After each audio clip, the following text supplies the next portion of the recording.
Bueno, vamos a pasar a revisar la guía número 8 de primero medio, que tiene fecha de entrega el 10 de julio. Recuerden que estamos revisando y analizando los principales problemas que van a acontecer en Chile durante el siglo XIX. Por lo tanto, ya terminando la centuria, vamos a revisar algunos de los hechos más importantes y entre esos está la Guerra Civil de 1891. Entonces, la primera pregunta de la guía dice cuáles fueron las principales causas de la Guerra Civil de 1891.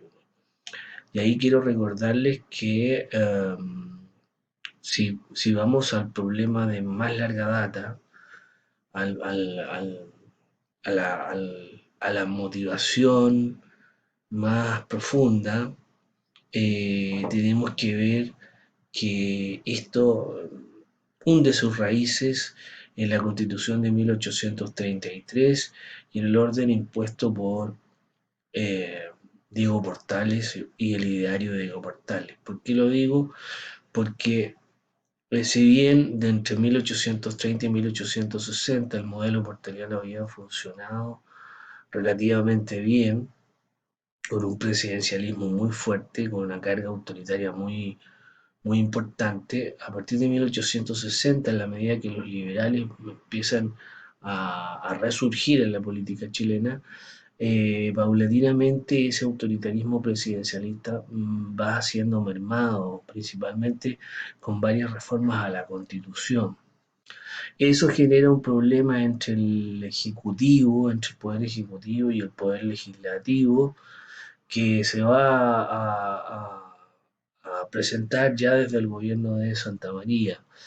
Pero en el caso de Balmaceda, que gana unas elecciones de forma trepidante, con un país con una prosperidad económica producto del salitre importante, este mismo conflicto entre el autoritarismo presidencial y el parlamentarismo, que ya había ganado buenos terrenos, es la principal causa de, del conflicto. Luego, dentro de ese mismo contexto está la personalidad del presidente. Hay una larga data de historiadores que han hablado sobre el factor psicológico del presidente como un tipo muy soñador, muy romántico, con una alta autoestima, una especie de mesianismo, y por el otro lado un rasgo de personalidad muy testaruda, muy llevado a sus ideas, para un periodo donde mm, probablemente un liderazgo más conciliador habría salvado la situación. Tercero, importante el tema del salitre, por ahí por el 27 de marzo de 1889, el presidente de Balmaceda, que es uno de los primeros, el primer presidente que hace viajes a través del territorio nacional, en un discurso se le ocurrió mencionar la posibilidad de que cierta cantidad o cierto factor de la industria salitrera pasara al Estado, que hubiera una nacionalización del salitre. Y ahí entramos a especular hasta qué punto los capitales ingleses salitreros, que estaban en algunas manos muy específicas, conspiraron y financiaron la caída del presidente Balmaceda. Cuarto, la militarización de las Fuerzas Armadas en la medida que el conflicto entre el Ejecutivo y el Legislativo se fue manifestando. Hubo una politización de las Fuerzas Armadas que terminaron en que el ejército va a apoyar al presidente y la marina va a apoyar al Congreso. Eh, Quinto, importante también, es el hecho de que a corto andar el presidente Balmaceda va a perder apoyos políticos y de cierta manera el Congreso va a dificultar mucho su gobernabilidad.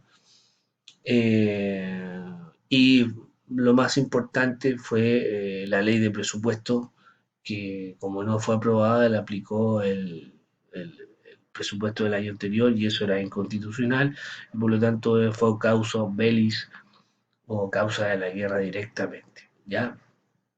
En el número 2 señala las características fundamentales del periodo político conocido como parlamentarismo. Básicamente hay que señalar que este periodo que los historiadores han llamado parlamentarismo o pseudo-parlamentarismo era un engendro muy extraño porque la constitución seguía siendo presidencialista. No había una tradición parlamentarista donde hubiera, por ejemplo, un jefe de Estado y un jefe de gobierno, ni tampoco el jefe de gobierno tenía la facultad de desarmar el Congreso o el Parlamento debido a las circunstancias. Entonces había un terreno ganado por el parlamentarismo, pero no necesariamente un sistema parlamentario. Eh, pero en algunos casos podemos llegar a hacer algunas definiciones. Por ejemplo, que después de 1891 el gobierno o el control político del gobierno pasa al sector del Parlamento y el presidente pasa a ser más bien un firmante de decretos. En ese sentido, el Parlamento tenía varias facultades que le ayudaban a controlar el poder presidencial, principalmente las leyes periódicas eh, y el veto ministerial. Eh, por lo tanto, primer punto, la primera característica es política y tiene que ver con la primacía del poder parlamentario por sobre el poder presidencial. Segundo, es una época de gran prosperidad económica o crecimiento económico, no necesariamente de desarrollo, pero una época de crecimiento económico, eh, principalmente para las oligarquías chilenas que se van a ver beneficiadas por la economía del salitre. Es un periodo de grandes obras públicas. eh, También es un periodo de grandes diferencias sociales. De hecho, aparece la cuestión social como principal problemática. Eh, y es un periodo además de migración campo-ciudad muy importante. ¿Ya? 3. Describa los procesos migratorios ocurridos durante el periodo parlamentarista y sus consecuencias sociales y económicas. Ya lo mencionábamos, principalmente campesinos de la zona central y sur que bajan huyendo del orden de la hacienda, viajan a buscar destino a las salitreras en primer lugar, pero también hay una migración importante a las principales ciudades como Valparaíso, Santiago, Concepción. Cuando el salitre empieza a flaquear, hay también un retorno de estos trabajadores del salitre a las principales ciudades, lo que genera además problemas de hacinamiento, enfermedades, pobreza, que van a marcar la agenda, como decía además, de la cuestión social. 4. ¿Cómo era la vida cotidiana de la sociedad chilena a fines del siglo XIX en Santiago de Valparaíso? Ahondamos un poco más en el tema y tiene que ver con la radical diferencia entre personas que vivían en el lujo, el derroche, la elegancia y por otro lado una clase social baja que vive en conventillos, en la pobreza, en la marginalidad, en la enfermedad, etcétera, etcétera, etcétera. ¿Ya? Por ahí va la respuesta de esta guía que les he enviado y la número 8. Que estén bien.